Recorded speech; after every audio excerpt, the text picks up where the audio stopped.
Hörmətli Şərq Türkistanlıq qarindaşlar. Şərq Türkistan xəbər agentliğinin xəbərlər proqramısı görüşünləri qızğın qarşı alırıq. Tövəndə təfsili məzmunlarını diqqətinizə sunumuz. Amerika prezidenti Donald Trump Panama kanalını qaytarıb alışqa vədə bergan. Reuters agentliğinin 21 yanvar günüdəki xəbərə qaraganda, Amerikanın yanıdan saylanğan prezidenti Donald Trump düşənbə günü vəzifəyə o'tirish marosimida so'zlagan nutqida Panama kanalını qaytarib oldiganligi to'g'risida qasam bergan. O 19 asrdagi kengayimchilik ta'limotini ilgari surgan bir echilish so'zida olam bo'shlig'ini kashf qilish planini o'tirg'a qo'yib, Amerika Qo'shma Shtatlarining Panama kanalini qaytarib oldiganligiga va'da bergan.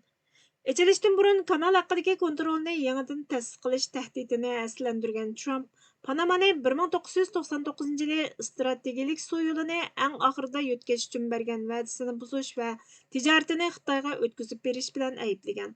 Panama hukumati buni rad qilgan. Trump biz uni Xitoyga bermadik, Panamaga berdik degan bo'lsa-mu, buni qachon, qayerda, qandoq planlaganligi to'g'risida hech qanday tafsilot bermagan.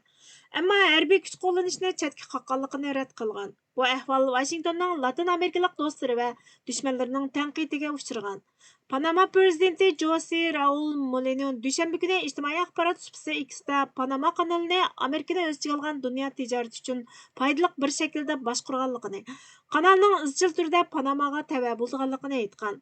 Trumpning ikkinchi qatimliq vazifa o'tash muddatini boshlaganda Panama kanali to'g'risidagi tahdidi uning yaqinqi bir necha hafta ichida o'tirib qo'ygan zaminni kengaytirish kun tartibi bo'yicha eng ochiq o'tirg'a qo'yilgan nuqtasi ekan.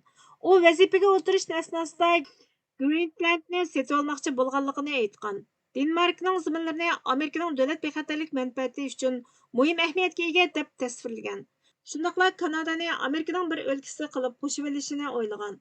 Sharq Turkiston surgunda hukumati buningga ijtimoiy axborot supsi X'da inkas qaytirib, Trump vazifaga o'tirgandan keyin qilgan tunji so'zida Panama kanalini Xitoydan qaytarib oladiganligi to'g'risida va'da berdi.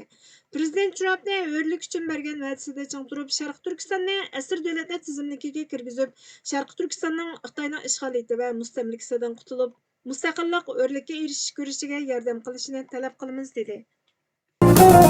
Amerika Davlat ishlari kotibi Marko Rubio vazifaga o'tirgandan keyin tunji bo'lib Quad ministrlari bilan ko'rishib, Xitoyga markazlashganlik uchurini bergan.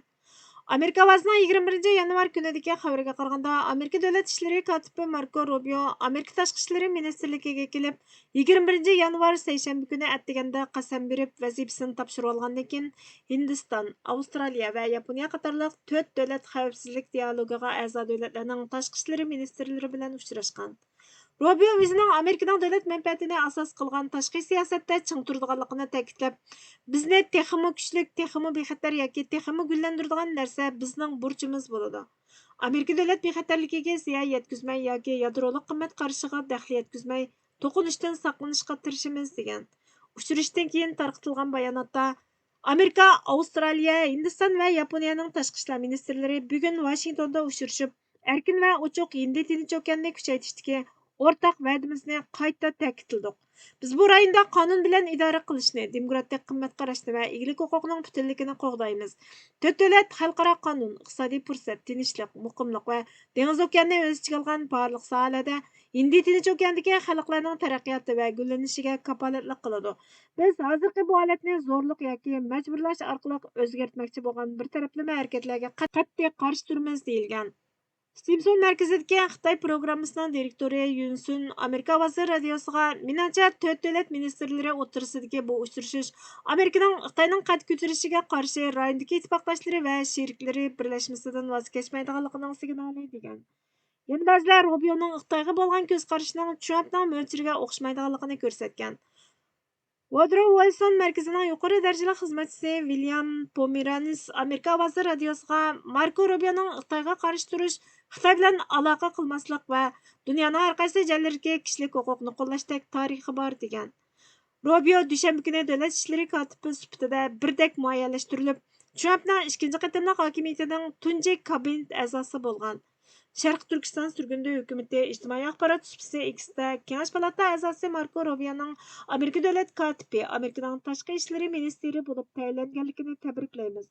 Marko Rubiodan Amerika tashqi ishlar ministrligida Xitoyning Sharq Turkistonni ishg'ol, mustamlika qilib olishi, Sharq Turkiston xalqiga yurgizayotgan irqiy qirg'inchilikni oxirlashtirish maqsadida Uyg'ur masalalari uchun maxsus moslashtiruvchi bekitishini umid qilamiz dedi.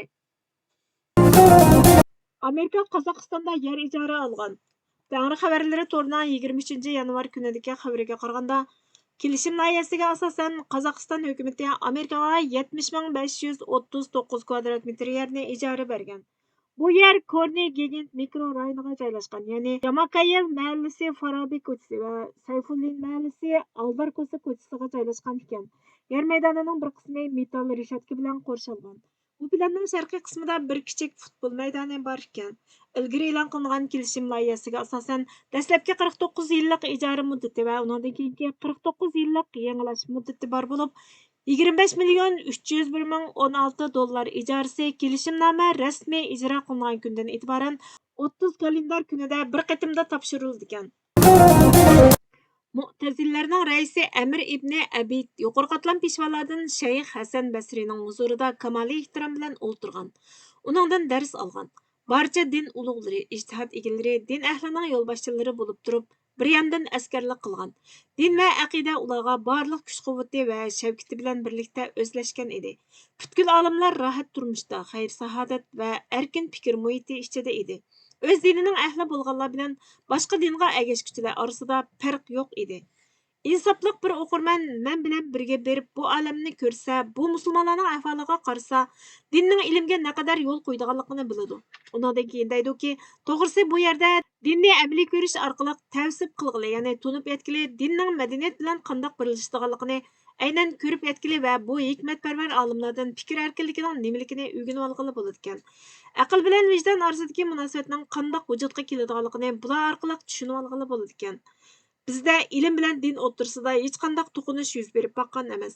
Faqatla din olimlari bilan ilm ahlilar orasida bir qism ushaq-tushak munoziralar bo'lgan. Qandaqda ular orasida bir-biri bilan o'chakishish, tillashib urushdek buzuqliklar xudoga amla bo'lg'ayki ko'rilmagan. Hech qaysisi biri munozirada sen degan kofir, sen degan bir zindiq degan emas. Yoki bo'lmasa mushuning o'xshash biror harakatni sodir qilgan emas. Ya'ni shuningdek hech bir olim ilm sababli qiyin qistoqqa ilinib, mahkum qilinib tutilgan emas.